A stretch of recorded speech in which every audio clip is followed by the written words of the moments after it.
To recap what we talked about yesterday, the SSP is how you plan to secure the network, right?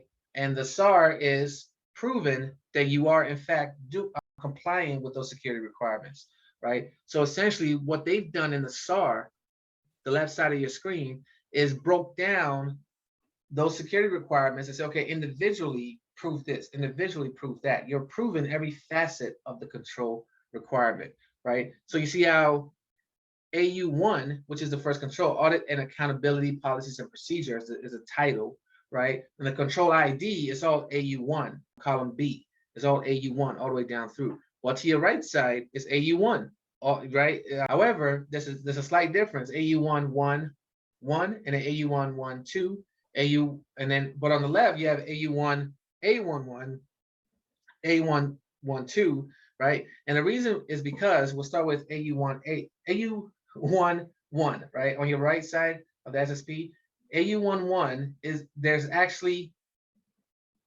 3 different questions that they're asking you based on that, right? So let me read that part to you guys again, right? The organization develop documents and disseminate to organization-defined personnel or roles an audit and accountability policy that addresses purpose, scope, roles, responsibility, management commitment, coordination among organizational entities, and compliance, right? The first step to even assessing this is to make sure it makes sense to you. If it doesn't, don't go any further till it does, right? And what they're simply asking is, does the organization, in this case, does PJ Pros, do we develop, document, and disseminate, right, to certain people, right? Do we have a document?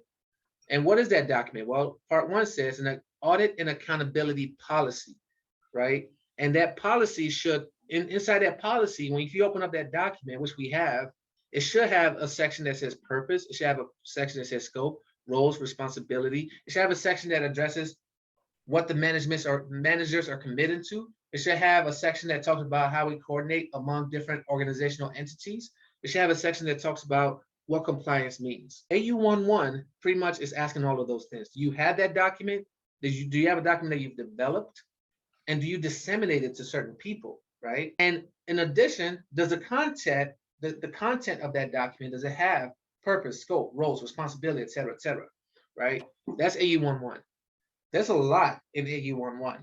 AU1A11 says determine if the organization has an audit and accountability policy that has purpose, role, scopes, responsibility. They grouped up all those different sections. Determine if you have that, right?